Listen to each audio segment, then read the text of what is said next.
At the final stop of my chilli-fueled adventures, I'm diving into Sambal. So this is sambal with fermented durian. Oh, And Prik, otherwise known as Thai chili paste. I never thought of actually mixing like a meat, a protein, into a dipping sauce like this. And I get my chili fix in a surprising way.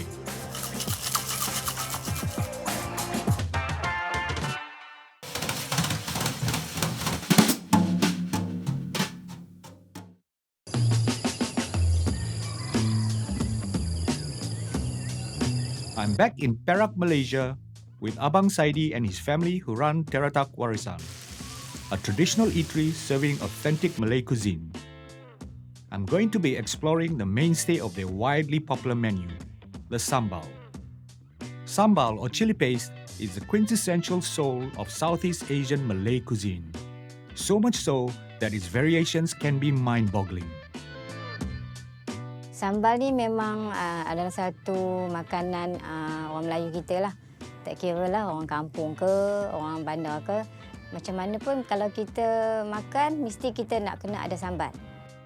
So, like sambal belacan itself, every state of Malaysia we have sambal belacan, but they do it by their own way. Kalau di Perak ni, kita memang terkenal dengan sambal tempoyak lah. Tapi kalau kat negeri lain, contohnya Melaka, memang terkenal dengan sambal cencaluk. Kalau dekat di Kelantan, terkenal dengan budu. I'm going to try a few other special Malaysian sambals on Teratak Warisan's menu today. and look at what we have here. Sambal heaven. So this is sambal tempoyak, which is sambal with fermented durian. Let's try. Oh. In other words, this is sambal funky because it's got that funky flavor and that durian sort of smell, and very, very creamy. Okay, this one, sambal petai udang, which is stinky beans and prawns. Oh. Okay, let's try this one now. This is the base of all sambals. What that means is that you have to master this one particular sambal first, which is sambal belacan.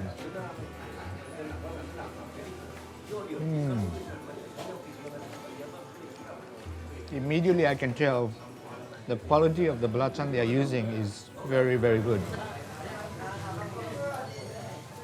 Drawing inspiration from the lush Perak rainforests around their town, Abang Saidi and his family often go on foraging trips to collect seasonal ingredients to make special off-menu sambals. And this time, I get to tag along. I can see some fruit. Yes, fruit. The macang fruit. Macang fruit. Yes. This tree look like mango tree. Yes, that one.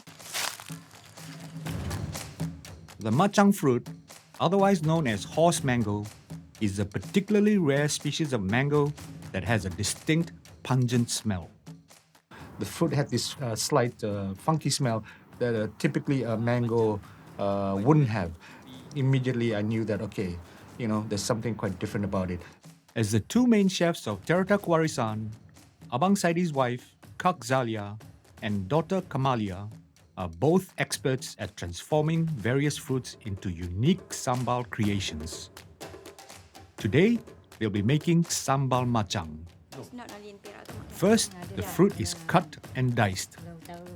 Now let's get on to the tasting. So I tasted the macang fruit on its own, and just as it smelled, it tasted like mango, firmer texture with a slight funk durian accent. Next, a hearty dose of red chilies and bird's eye chilies are pounded together. So you are controlling how hot it is by using how much padi and how much the big chili, right? Yes. The more spicy it is, the more sedap it is. All right, yeah. Tak pedas, tak sedap. Not hot, not nice. Not tasty. Makan tu need to sweat a lot. Berpeluh-peluh. Belacan or shrimp paste is added to the mixture, followed by sugar to temper the heat. Then the next thing is the macang. Now, at first I thought we were gonna like tumbuk the whole thing. So you don't mash the you don't tumbuk the macam. No, just miss it. Oh, right. So you still have the different texture, right? You have the soft sambal, the pedas, and then you have the fruit. Ah, okay.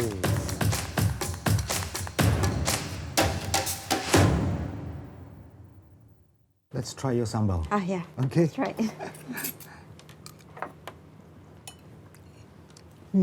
Pedas. Yeah, of course. pedas. Spicy, pedas. Perak pedas. It's quite complex, you know. You got salty, sweet, and funky. These are three combinations that one doesn't come across that often. Okay, I try. Yang sesuai. I try with nasi and ulam. Nasi and ulam. Look at how pretty it is. 1 spoon. Perfect. Perfecto. One thing that I've learned through my encounter here in Perak is that most often the land around us, they offer you things, ingredients, produce, inspiration, creativity that you would not even think of. But ultimately, it's up to the people that live on the land over the years, whether or not they are receptive to this and embracing of all that the land has to offer. And here in Perak, they certainly have. Bagus.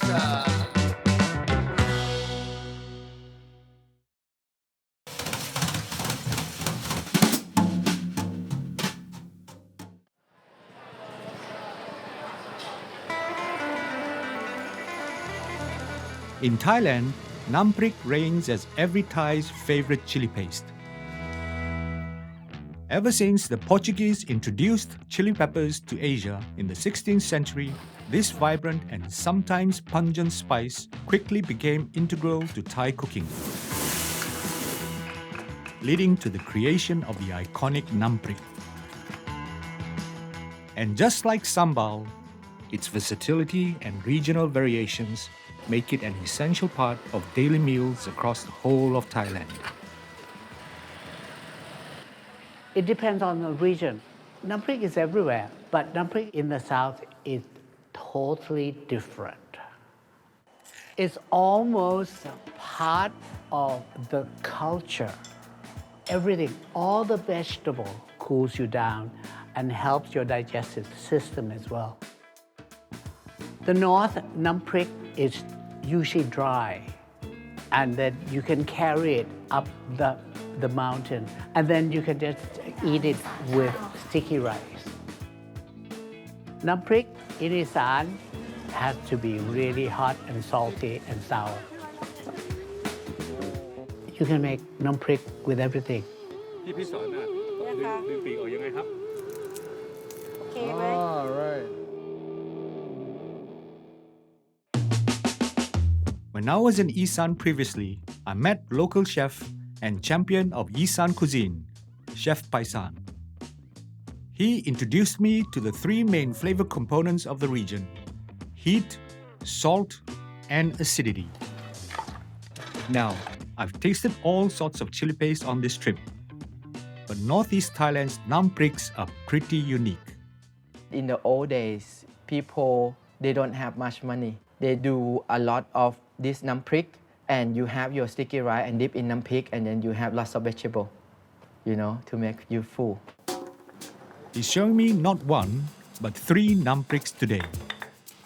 They're called soup, bon, and jaew. So first one we call soup.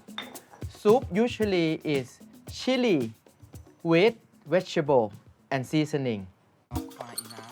To make the soup, Chef Paisarn first crushes some white sesame seeds. Then he pounds chili, garlic, and salt. The key ingredient giving it its distinctive taste is shredded jackfruit. It looks like meat, no? Well, you know what it looks like? It looks like crab meat. Crab meat, yes. Yeah. Flara, or fermented fish sauce, and fish stock are added to the mixture for extra flavor, followed by coriander and mint leaves for texture. Last but not least are the ground sesame seeds.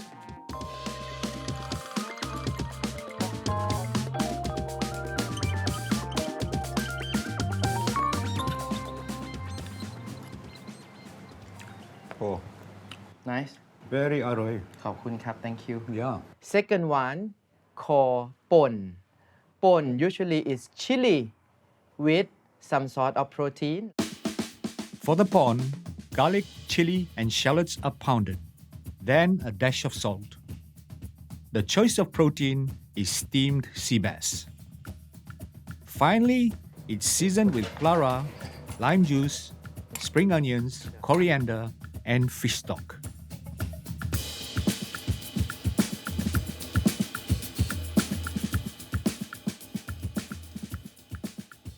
And the thirdly is called jaew.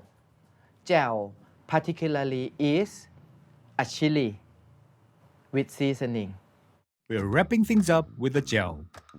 We pound chili, garlic, and shallots together with heirloom tomatoes, to which clara, fish sauce, palm sugar, and lime juice are added. I have a feeling I'll really like this one. Lastly, coriander. Right.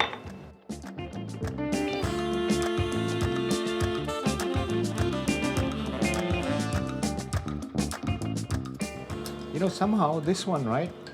I can tell how good it is from the way it looks.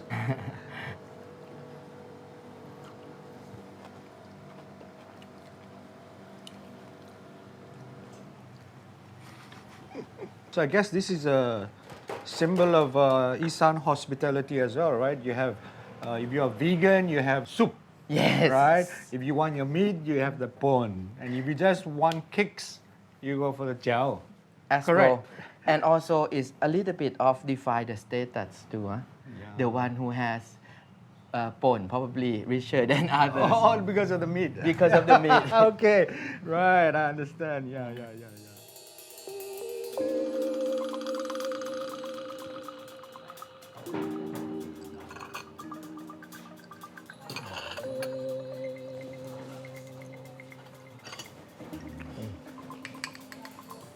Each one is so different.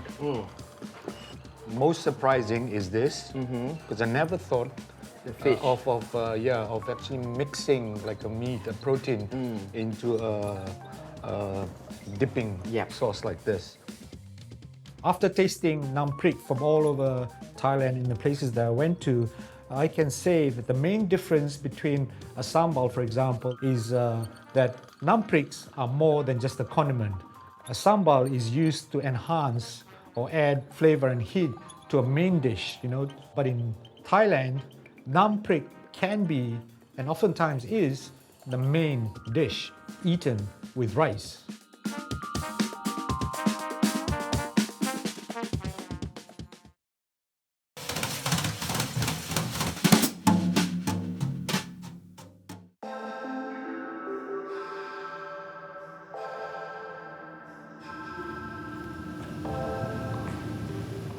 I'm at Penang Hill to rendezvous with local restaurateur Jenelle and her team, who are reimagining the way we look at heat, local dishes, and sambal.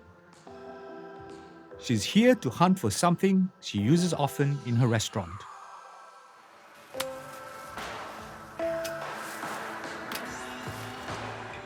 So this is the ginger flower. Oh, okay.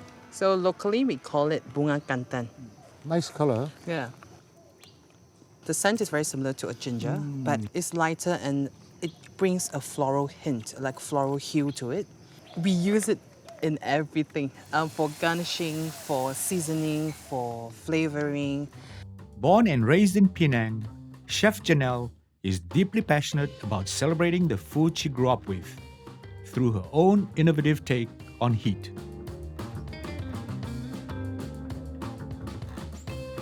In 2021, she set up her own restaurant and tapas bar that playfully modernizes Malaysian cuisine with a fiery twist. The restaurant name, Sambal, and her tapas bar, Belacan.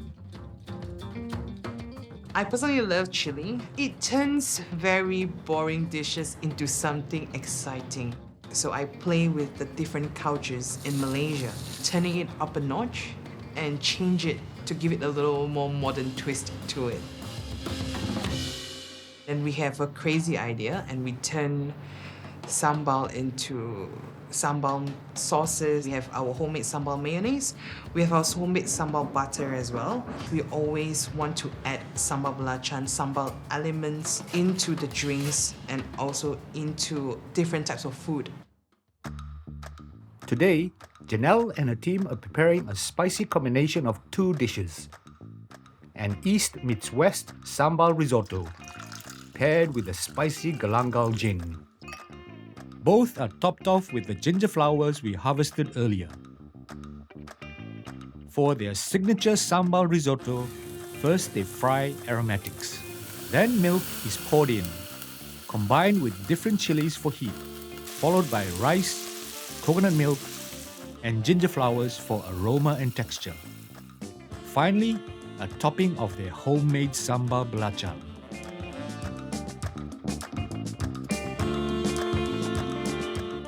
So it's rich, it's creamy, and it pairs really well with any drinks, especially drinks that packs some heat. To make a spicy drink that complements the risotto, we start with ginger flowers. A dash of lime and slices of galangal are added. Ice is then crushed and mixed. The main heat element lies in the green chilies. Finally, a splash of gin as a finishing touch.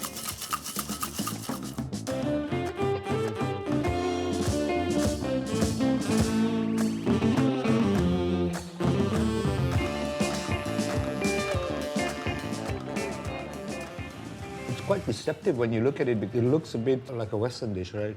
Because of the color. And you assume that it's your traditional, heavy cream that's been used in the dish. Yes. So the sudden realization that it's actually coconut and santan is quite a nice surprise. Yeah, very well done. And the drink, obviously because Jason threw in 3 green chilies, so he's giving me a good kick. Huh? Oh, lovely, but lovely. Nice combination. I can see why you want to pair it together. When you see me shaking my head, that means I'm hearing music. Boy, what a journey it's been. Wonderful journey. It seems like ages since I first set out from Singapore up the Malay Peninsula into Thailand. Now comes the hard part where I have to collate my thoughts from all the encounters, the different levels of heat, the nuances of the food from the various regions I've been through into my final cook. They say all good things come in threes. So, in the spirit of Chef Paisarn's 3 chili dips, I'll be making my own version as a tribute to my fantastic chili hunt across Singapore, Thailand, and Malaysia. The first in my fiery dip lineup is a soup vegetable dip featuring taro leaves from my urban farm. It's a key ingredient in Fijian cooking and something that I grew up with. I start off by wrapping salted fish, red and yellow peppers, shallots, accompanied by a generous dose of coconut milk in taro leaves. These little bundles of heat are slow cooked over a fire and then unwrapped and mashed. Next up, my take on a pond dip. I mix a curation of aromatics with raw sea bass, then season it with pepper and a variety of sauces. The meat is shaped into small parcels, then wrapped in banana leaves before grilling.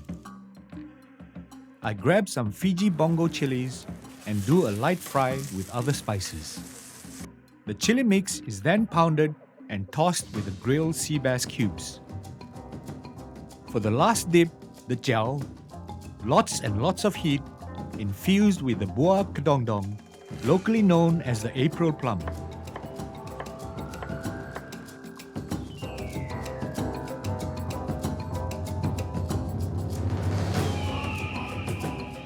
If you know me, you would know that I love throwing parties with my friends to to celebrate our mutual love for food. Tonight, I'm hosting fellow private chef Ilya, chili-loving African Singaporean content creator Wendy, chatty Malaccan chef Tanya, and urban forager Esmond. All right. Well, I hope you guys are ready for an adventure. And this today that I present to you is a culmination of everything that I've experienced. Okay? So please try. Yeah. And of course, we eat it all with sticky rice that I just steamed over here as well. The traditional way in a steaming basket. Yeah. Firstly, this is like my kind of dish. Yeah, Lam yeah, yeah. kedong dong. Yeah.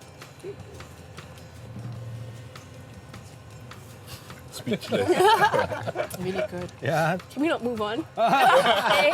Can we just stay? Kind of dish. And the way that like the flavors work together such that at the end, I just want to have a little bit more of everything that's spicy again. I was afraid that because we had this, I wouldn't be able to taste the rest.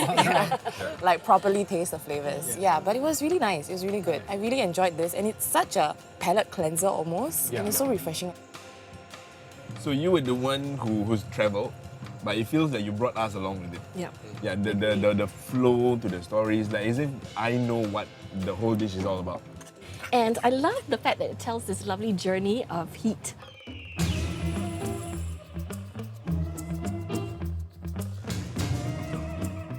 So when I look back at the long journey I've had meeting everyone from all over, the big question that I have is what exactly is authentic food? In today's world, the more apt word that I would embrace is honest food. I think honest food is food that that comes from the land, is informed by the conditions of the land from which they live. From now onwards, the next time I go eat a meal, the question that I will not ask is how authentic is this food? The question I'll ask is how true is this food to the identity of the person that made it for me?